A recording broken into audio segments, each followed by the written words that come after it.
porque seria mais fácil para nossos estudos.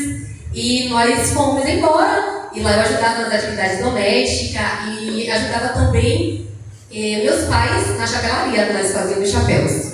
E aos 9 anos, ao retornar da escola, eu sofri um acidente. Uma colega de classe, ela tirou uma pedra no meu nariz e ali parecia ser o fim da minha vida. Eu fiquei por 3 semanas inconsciente. Eu que tinha toda uma vida promissora, toda uma vida pela frente, né? Agora, estava ali praticamente morta, mas Jesus tinha outros planos para a minha vida. Eu não continuei o estudo, mas como vocês mesmos ouviram aí do meu esposo, eu fui a pessoa mais traduzida, né, da literatura.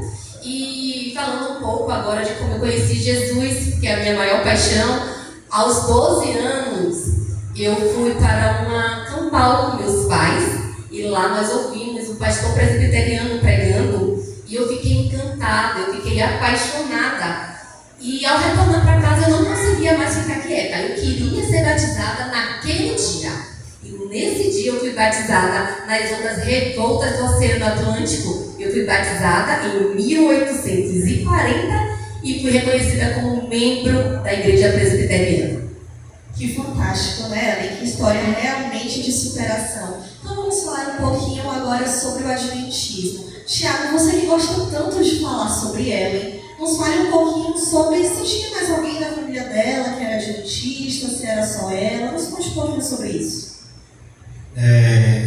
Além da Ellen, tinha também a irmã dela, Sara, né? Que também era adventista. Seus pais também, eles morreram guardando o sábado e acreditando também na mensagem do advento, né?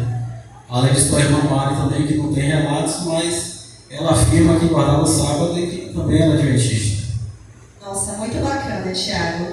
Agora, Ellen, o Tiago está falando muito sobre você essa noite. Ele está falando com você com tanto entusiasmo, com tanto apreço.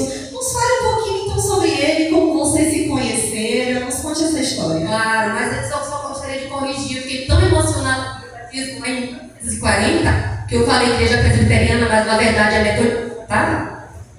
Então, eu e o Tiago, nós nos conhecemos em uma viagem. Tiago já era um jovem pregador de 24 anos da Igreja Adventista e nossos trabalhos facilitavam que a gente sempre se encontrasse. E a gente começou a criar atenção, né, Tiago, um pelo outro, e a gente começou a orar pedindo que Deus confirmasse se realmente era isso que deveria ser pra gente. E nós nos apaixonamos cada vez mais e vimos que realmente esse era o propósito de Jesus. E foi assim que em 1846 eu e o Tiago nos casamos. Que notícia boa, não é mesmo? Tiago, nos fale um pouquinho então sobre a família de vocês. Quantos filhos vocês tiveram? Eu e a Ellen, nós tivemos 4 filhos, né? O Henry, nosso primogênito, que morreu com pneumonia aos 16 anos, né? Teve também o James, que se tornou pastor, o William também, que se tornou pastor, e o John. Uma família relativamente grande, né, Tiago? E com certeza uma família muito abençoada. Muito bom saber um pouquinho sobre a história particular de vocês dois.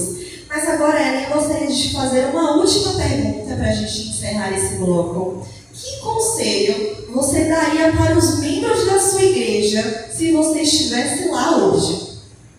Então, se eu estivesse na minha igreja hoje, nessa noite, eu diria, queridos irmãos, lembrem-se que Deus nos chamou para viver uma vida com propósito, uma vida de santidade. Esse não é um tempo de distração, mas é um tempo de consagração. O mundo precisa ver Jesus em nós, em cada um de nós, no nosso falar, no nosso agir, em nossa fé, em nosso amor. Que eles vejam Jesus em nós. Permanecemos firmes, igreja, que possamos permanecer firmes, cheios do Espírito Santo, porque muito em breve aquele que há de vir, virá e não tardará. Amém por isso. Obrigada, Tiago, obrigada, Ellen, obrigada a todos vocês que estão nos assistindo. É com você, Clara. Obrigada, Nanda. Obrigada, Ellen e Thiago também pela brilhante entrevista, brilhantes respostas. E para fechar aqui o nosso jornal, nós vamos ler justamente um trecho escrito pela nossa querida Ellen, do livro Eventos Finais, dessa vez, que diz assim: Deus não nos revelou o tempo em que esta mensagem será concluída, ou quando terá fim tempo de graça. As coisas reveladas aceitaremos para nós e nossos filhos. Não busquemos, porém, saber aquilo que foi mantido em segredo nos concílios do Todo-Poderoso. Tem-me chegado cartas perguntando se tenho qualquer esclarecimento especial quanto ao tempo do fim de graça. E respondo que tenho apenas esta mensagem a dar, que agora é tempo de trabalhar, enquanto é dia, pois a noite vem, quando ninguém poderá trabalhar. Que fique essa mensagem clara nos nossos corações, e assim encerramos o nosso jornal de hoje.